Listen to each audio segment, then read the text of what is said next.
alaikum wa rahmatullah, bienvenue dans cette nouvelle édition dont voici les principaux titres. La commission électorale indépendante invite les acteurs politiques à un consensus sur le processus électoral. La coordination de l'opposition démocratique décide de redescendre dans la rue.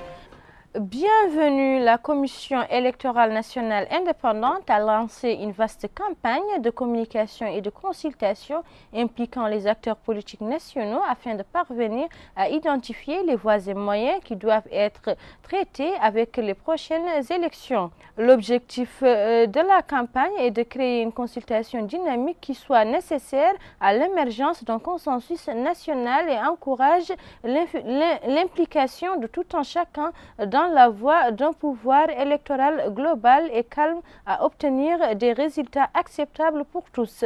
Hamma Oul Soueilim au micro d'El Mourabitoun. Notre pays connaît depuis plus d'un an une situation institutionnelle que seules des élections transparentes et crédibles, selon l'avis de tous, peuvent permettre de dépasser de façon durable. La création de la Commission électorale nationale indépendante, CENI, au terme de la loi organique numéro 2012-027 du 12 avril 2012, engendre un nouveau contexte devant conduire de façon évidente à l'organisation de ces élections le plus rapidement possible. La CENI est consciente que l'enjeu principal des élections tant attendues a toujours été et demeure celui de savoir comment les organiser de manière à emporter l'adhésion de tous dans un pays comme le nôtre où la culture démocratique n'est toujours pas aussi enracinée qu'elle l'est comme dans les pays de référence en la matière. La coordination de l'opposition démocratique compte poursuivre des manifestations dans les rues de Nouakchott et reprendre le même slogan, le départ mani militari du président Aziz. À l'occasion du Nouvel An, le bureau de la coordination de l'opposition démocratique a lancé son retour dans la rue prévu pour ce mercredi pour la nouvelle année 2012. Rappelons que la dernière manifestation de la Côte avait été refusée par les autorités mauritaniennes et que les leaders ont réaffirmé leur engagement à lutter contre le régime en place jusqu'à obtention de gains de cause. La décision sans annonce prise récemment par les autorités mauritaniennes de mettre fin à la circulation des anciens passeports a soulevé un vent d'indignation dans le rang des Mauritaniens établis à l'étranger. Rejetant cette décision, les victimes crient leur déception à l'Agence nationale de registre de population, le lieu où d'autres citoyens les précédaient déjà souffrant à cause des procédures administratives. Munis de leur passeport encore valide, ces citoyens présents ici ne s'apprêtent pas à réserver. Ce sont des Mauritaniens de tout genre que les autorités ont empêchés de quitter le territoire au motif qu'ils ne détiennent pas le nouveau passeport biométrique. Renvoyés de l'aéroport pour manquer leur vol, le groupe compte des malades en quête de soins, des étudiants en formation, travailleurs gagnant leur pain à l'étranger et beaucoup de titulaires de titres de résidence dans différents pays. Mis devant le fait accompli, ces citoyens qui dénoncent la mesure qui n'a pas été annoncée au public se sont défoulés sur les responsables de l'Agence nationale du registre de population et des titres sécurisés.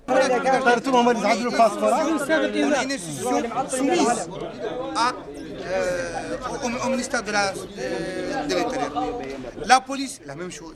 Ok, bon, le ministre de l'Intérieur a ordonné.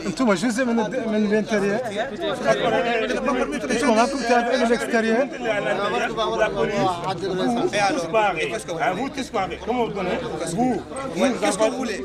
Mauritaniens établis à Lanzarote en Espagne où ils travaillent pour subvenir à ses besoins et à ceux d'une famille nombreuse restée au pays, Ousmane Kamara ne sait pas à quel sein se vouer devant la menace de perte de résidence. Si. On est là pour les problèmes de passeport. Ça fait on est 5 personnes. Jusqu'à 4 ou 5 heures du soir, on a manifesté. Le Moussé qui est sorti, il a dit que maintenant, chacun n'a qu'à aller de faire son rapport et nous amène demain. Voilà mon rapport. Ce qu'il m'a demandé, les billets, j'ai mon billet. Ça, c'est les régressos. Parce que mon résidence est terminée. Ça, c'est les régressos. C'est le 18 que je dois être en Espagne. Sinon, je rentre plus.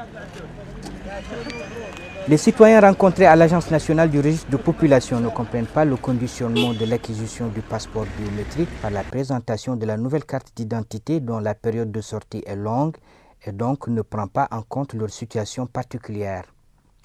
Dans les couloirs de l'Agence nationale du registre de population, les détenteurs du vieux passeport ne sont pas les seuls plaignants. On a signé mes dossiers, ça fait 2 semaines, je n'arrive pas à être recensé. Mon enfant doit faire le bac. L'autre a terminé son master 1 à l'université Cheikh Anta Diop. Ils me disent, va à l'état civil, Elmina, ils t'ont bloqué. Je suis fatiguée, je suis une vieille femme née en 1959. Qu'est-ce que c'est le problème?